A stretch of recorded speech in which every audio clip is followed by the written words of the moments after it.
It's been almost 37 years to the day that I graduated from UT.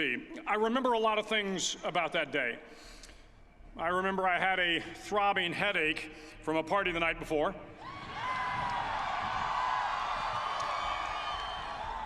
I remember I had a serious girlfriend, who I later married.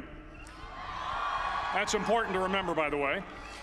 And I remember I was getting commissioned in the Navy that day. But of all the things I remember, I don't have a clue who the commencement speaker was, and I certainly don't remember anything they said. So acknowledging that fact, if I can't make this commencement speech memorable, I will at least try to make it short.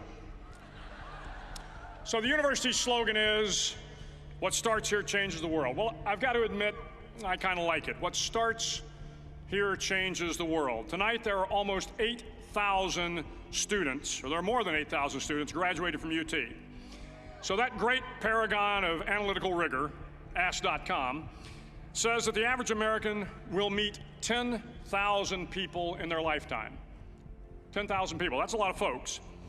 But if every one of you changed the lives of just 10 people, and each one of those people changed the lives of another 10 people, and another 10, then in 5 generations, 125 years, the class of 2014 will have changed the lives of 800 million people.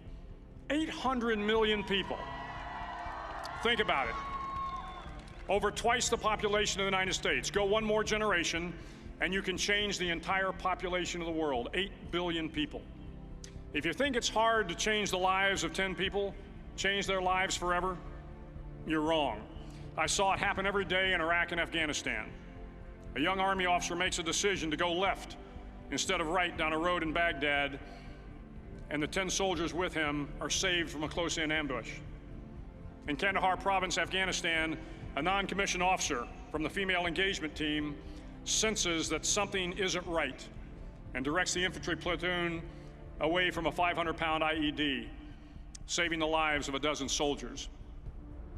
But if you think about it, not only were those soldiers saved by the decisions of one person, but their children were saved, and their children's children. Generations were saved by one decision, one person. But changing the world can happen anywhere, and anyone can do it. So what starts here can indeed change the world. But the question is, what will the world look like after you change it? Well, I'm confident that it will look much, much better. But if you'll humor this old sailor for just a moment, I have a few suggestions that may help you on your way to a better world. And while these lessons were learned during my time in the military, I can assure you that it matters not whether you ever served a day in uniform.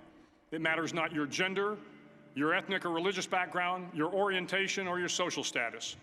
Our struggles in this world are similar, and the lessons to overcome those struggles and to move forward, changing ourselves and changing the world around us, will apply equally to all.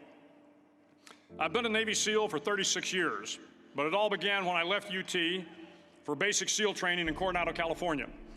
Basic SEAL training is 6 months of long, torturous runs in the soft sand, midnight swims in the cold water off San Diego, obstacle courses, unending calisthenics, days without sleep, and always being cold, wet, and miserable. It is 6 months of being constantly harassed by professionally trained warriors who seek to find the weak of mind and body and eliminate them from ever becoming a Navy SEAL. But the training also seeks to find those students who can lead in an environment of constant stress, chaos, failure, and hardships. To me, basic SEAL training was a lifetime of challenges crammed into 6 months. So here are the 10 lessons I learned from basic SEAL training that hopefully will be of value to you as you move forward in life. Every morning in SEAL training, my instructors, who at the time were all Vietnam veterans, would show up in my barracks room, and the first thing they'd do was inspect my bed. If you did it right, the corners would be square, the covers would be pulled tight, the pillow centered just under the headboard, and the extra blanket folded neatly at the foot of the rack. It was a simple task, mundane at best, but every morning we were required to make our bed to perfection. It seemed a little ridiculous at the time, particularly in light of the fact that we were aspiring to be real warriors, tough, battle-hardened SEALs. But the wisdom of this simple act has been proven to me many times over. If you make your bed every morning, you will have accomplished the first task of the day. It will give you a small sense of pride, and it will encourage you to do another task, and another, and another. And by the end of the day, that one task completed will have turned into many tasks completed. Making your bed will also reinforce the fact that the little things in life matter. If you can't do the little things right, you'll never be able to do the big things right.